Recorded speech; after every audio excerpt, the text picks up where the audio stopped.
ممكن حلقه النهارده تكون طويله شويه عن اللي قبلها، بس اسمحوا لي معلش عشان ما ينفعش ان هي ما تحكيش الليله على بعضها، فحاولوا تشوفوا الفيديو للاخر. معلش، في حد في الوطن العربي لسه ما شافش الفيديو ده؟ تخيل ان للحاكم سواء كان ملكا او رئيس دوله الى اخره له نصف ساعه في التلفزيون يخرج على الهواء مباشره يزني ويشرب الخمر، لا تنكر عليه بطريقه تحرض الناس عليه. عموما اللي ما شافش شاف. خلونا بقى نعرف مين دول وليه وفين وامتى وازاي. يلا بينا يلا بينا.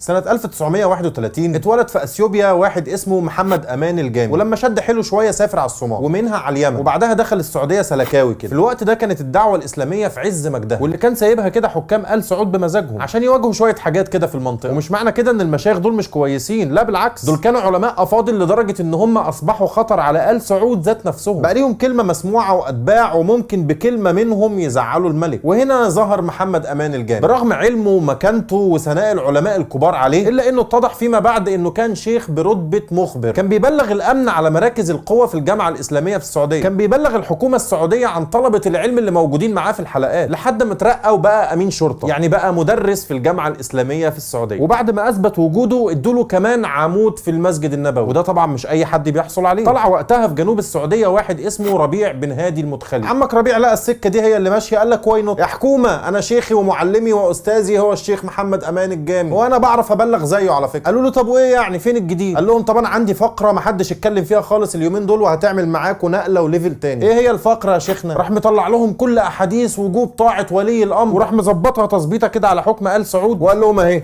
اتفضلوا. المهم هم شافوا ان هي مش كفايه برضه، وراحوا منفضين له هوب يا مؤمن يروح جاي صدام داخل الكويت ومهدد السعوديه. فال سعود بقى الحقينا امريكا، جت امريكا وعملت قواعد في المملكه، طيارات في الجو وبرجات في الخليج، وليله كبيره قوي سعادتها. طلع بقى علماء السعوديه الكبار وقالوا للملك حاسب انت بتعمل ايه؟ لا يجوز الاستعانه بغير المسلمين لقتال المسلمين. وحس ملك السعوديه وقتها ان هو اتحط في ورطه. عمك ربيع بقى لسه قاعد مستني الفرصه، راح مؤلف كتاب اسمه صد عدوان الملحدين وحكم الاستعانه على قتالهم بغير المسلمين. خلاصه الكتاب اللي هو قشطه يعني استعينوا عادي يا جماعه الناس لبعضيها. ال سعود قالوا له لا ده انت تيجي عندنا بقى يا معلم، وقعدوه جنب حبيبه اللي هو مين يا مؤمن؟ محمد امان الجامي، انت نسيت. واصبح الطيار بتاعهم هو الطيار الوحيد في المملكه اللي يعتبر امن من بطش الحكومه. ومش كده وبس، لا ده كانوا بيدعموهم ماديا عشان ينتشروا بشيك على بياض، لحد ما دعوتهم كبرت واتباعها كمان كبروا وبقوا مشايخ كبار كمان زي علي المالكي وعبد العزيز الريس وغيرهم. لا دي وتعدت حدود السعوديه كمان، واصبحت عندنا كمان في مصر زي محمد سعيد رسلان وطلعت زهران والرضواني، وفي الكويت مثلا زي سالم الطويل، وفي الامارات زي محمد بن غيث ووسيم يوسف، وفي الاردن والسودان وليبيا والجزائر والمغرب، وليله كبيره قوي سعادتك. هو مفيش اصلا مذهب ولا جماعه اسمها الجاميه ولا المداخله، مش تنظيم يعني ولا هم بيعلنوا ان هم كده، بس كلهم عندهم نفس الصفات المشتركه اللي هي ايه يا مؤمن؟ تمجيد الحاكم وتصويره في صوره اله، سب وشتم والابلاغ عن المخالفين ليهم، ولا تلاقي واحد منهم الامن اعتقل ولا جه جنبه في عز ما العلماء والمشايخ رايحين جايين على المعتقلات. وعلى فكره فتوى عبد العزيز الريس بتاعت الحاكم وشرب الخمر والزنا مش جديده ولا غريبه عليهم. فرآه ياتي شيئا من معصيه الله، يشرب الخمر، يزني، يسرق، ياكل الربا، قل ما شئت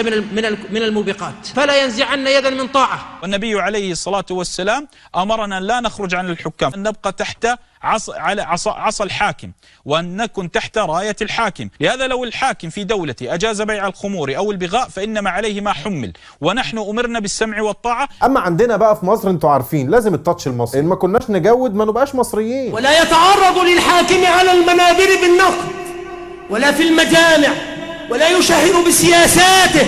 يعني واحد زي حالاتي كده غلط ان هو يطلع يتكلم على الحاكم قدام الناس، وطبعا الحاكم يعني يبقى اي حاكم، يطلع عسكري بقى، يطلع اخوان زي ما يطلع، صح؟ فاذا جاءكم اخواني حاكما فحاربوا.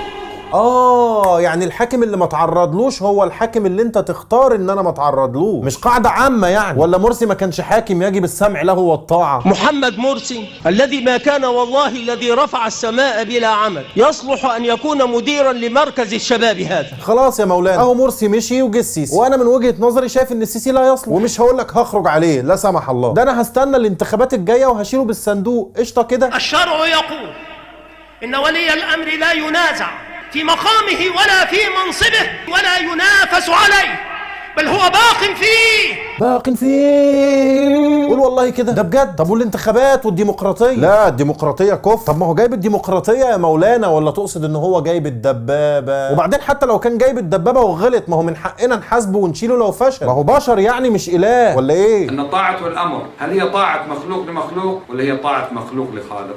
مخلوق لخالق. لو امر ولي الامر الموظفين ان يلتزموا في اعمالهم بدون رواتب، تصور بدون رواتب، مش خاصم عليهم بعض الشغلات، بدون رواتب، لوجب عليهم وجوبا ان يلتزموا. خد بالك، يعني نشتغل ببلاش ونأكل عيالنا طوب عشان ولي الامر اللي هو امتداد للخالق على الارض ما يغضبش علينا ويدخلنا بقى النار. بس يا ترى يا مولانا لو ولي الامر ده طلع اخواني برضه تمشي معاه التفصيله دي؟ يعني الاخواني ده ينفع برضه يبقى ولي امر ولا ما ينفعش؟ ولماذا تخوف السلف من تولي الاخوان رئاسه اي دوله؟ اليس هم افضل من العلمانيه والليبراليه؟ من حيث افضل الله اعلم. هذه امور يعني في قدر الله عز وجل. يعني دي الله اعلم وفي قدر الله، لكن الطاغيه اللي هيشغلني بالسخره وياكل قوتي وقوت عيالي ده بقى في علمك انت، صح؟ ما شاء الله. ده ايه الحلاوه دي؟ لا بصوا بقى، الطلعه دي جديده وعجبتني قوي وانا بدور، وهتعجبكم انتوا اكيد. انت ابنك اذا ناظرك مره مرتين ثلاث وانت رب المنزل تلقيه من النافذه، فكيف حاكم؟ يجب ان نعامل حاكم بمنزله الاب، بمعنى اذا نصحت انا ان اذهب اليه اقول يا سمو الشيخ يا سمو الحاكم كذا يحصل كذا. انت ما بتستحملش ابنك، عايز الحاكم يستحملك يا مواطن يا حقير. ابوك ما علمكش الادب؟ ما قالكش ما ينفعش تنتقد الحاكم وتنصحه علنا قدام الناس؟ ما قالكش انك لازم تروح له في السر بينك وبينه وتنصحه من غير ما حد يعرف؟ فين التربيه؟ فين الاخلاق؟ فانا ارسل رساله لتميم اقول له اعطني موقفا مشرفا لك ولأبيك في دول الخليج العربي. اما دي بقى ما كانتش طبعا لا نقد ولا نصيحه على الملأ ولا حاجه، دي كانت كورس تنميه بشريه ودخلت فيه حته كده على جنب، ومش هنقف للشيخ على الواحده يعني. وانا اعادي الخونه من الاخوان المسلمين والعملاء الذين هم في السجون الان. من عاديت؟ اعطني واحد عاديته خارج السجن الحين. الفوجان. انتظر الزمن بيننا. افاد حساب معتقلي الرأي في السعوديه على موقع تويتر بانه تاكد اعتقال السلطات السعوديه للفوزان. بصوا اللي هو انا مخبر يا جماعه، هات لي اي واحد بره. الفوزان حبسته لك يا راجل، بسيطه يعني. عايز حد تاني؟ جوز اختك ما بيدفعش النفقه ولا حاجه؟ احبسه لك والله احبسه لك يا راجل. الولي هو الصح، ولو راى الولي ان يقتل ثلث الشعب من أجل أن يسلم الثلث الآخر لأذن له الشارع الإسلامي. ده لا أذن له الشارع والحارة والمنطقة والكوكب كله والمجرة كمان معاه. ده تلت شعب، يعني مجرد كام مليون فار يا اخوانا، جرزان يعني جرزان. بس الشيخ بعيدا عن الهري ده، الشيخ من الناس اللي تسمع لها قلبك يرق وتزهد في الدنيا، وتبقى كمان عاوز تطلع اللي في جيبك كله وتتبرع بيه عشان صدقه. سخيفة دنيا نلعب فيها ونعثو. يا من تخطط لسفر لخارج هذه البلاد، يا من تخطط للسياحة، يا من تخطط لشراء سيارة فاخرة، قدم لله. تخيلوا ان في واحد اخواني حاقد قطع عليا وصلة البكاء والانين دي، وقال لي ان الشيخ علي مليونير وبيضارب بملايينه في البورصة السعودية. تخيلوا مدى الحقد، تخيلوا. كان بدأت ب6 ملايين تقريبا، ووصلت إلى 23 مليون وخسرتها تماما، ما خرجت إلا ب70,000 ريال.